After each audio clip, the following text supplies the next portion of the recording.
আয়েশা আল্লাহর নবীকে বলেন, ইয়া রাসূলুল্লাহ, ইয়া হাবিবাল্লাহ, আকাশের নক্ষত্র যেমন গণা যায় না, আপনার উম্মতের মধ্যে এমন কেউ আছে যার নেকি লিখে গুনে ফেরেশতারা শেষ করতে পারবে না? আল্লাহর নবী বলে, হ্যাঁ আছে।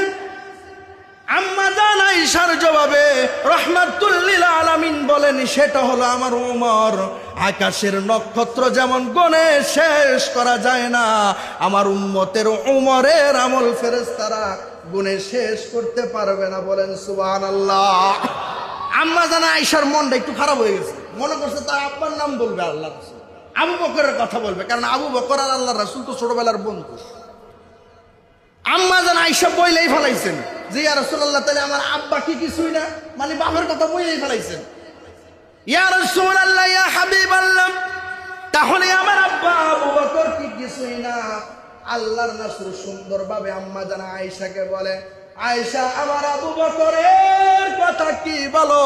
উমরের গোটা জিন্দেগির আমল যদি মিজানের এক পাল্লায় রাখা হয়, আর যদি আমার আবু বকরের হিজরতের এক রাত্রের আমল যদি মিজানের পাল্লায় রাখা হয়, উমরের গোটা জিন্দেগির বদলতে আবু বকরের হিজরতের এক রাত্রির আমল মিজানের পাল্লায় ওজনদার বেশি হবে। বলেন সুবহানাল্লাহ।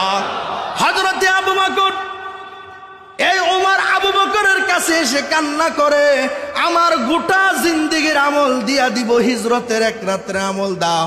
আবু বকর বলে, আমার তেমন কোনো আমল নাই, নবীজির সেই এক রাত্রে হিজরতের আমলটাই তো আমি আবু বকরের জান্নাতে যাওয়ার জন্য।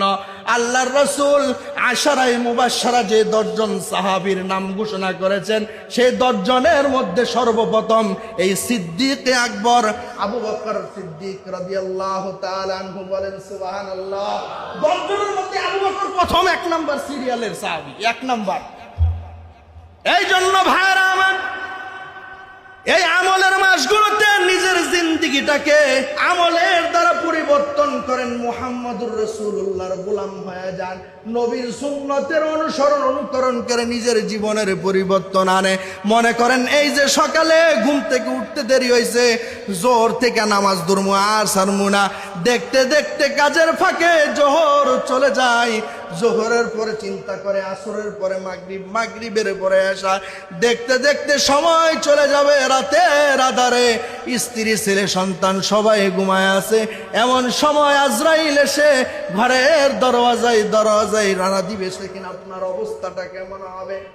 এই জন্য সময় থাকতে নিজের জিন্দেগিটাকে পরিবর্তন করেন। রমজান মাস আসতেছে, দেখতে দেখতে ওয়াজ শুনতে শুনতে রজব শেষ করে দিছেন, শাবান আসতেছে, শাবান আইসা শাবান মাসটাকে অবহেলায় না কাটায় নিজেকে আমলের মাধ্যমে পরিবর্তন করতে চান? কারা কারা দুহাত উঁচু করে আল্লাহকে দেখা দেন?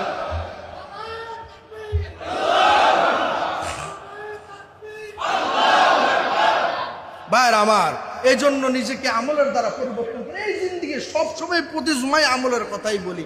মনে করেন এই যে ধর্ম, এই ধরতে ধরতে সময় শেষ, ঠিক কি না? এই যে ধর্ম, আর আজকে গিয়ে এই ধর্ম, আজকে হুজুরের কাছে গিয়ে তওবা করবো, আরে ভাই এই করতে করতে সময় শেষ, মরণের ডাক চলে আসবে। আল্লাহ পাক আমাদের সকলকে সমস্ত গুনাহমুক্ত জিন্দেগি দান করেন। আল্লাহ পাক নবীর অনুকরণে, নবীর জিন্দেগি অনুযায়ী, নবীর আখলাক অনুযায়ী জীবন পরিচালনার তৌফিক দান করেন।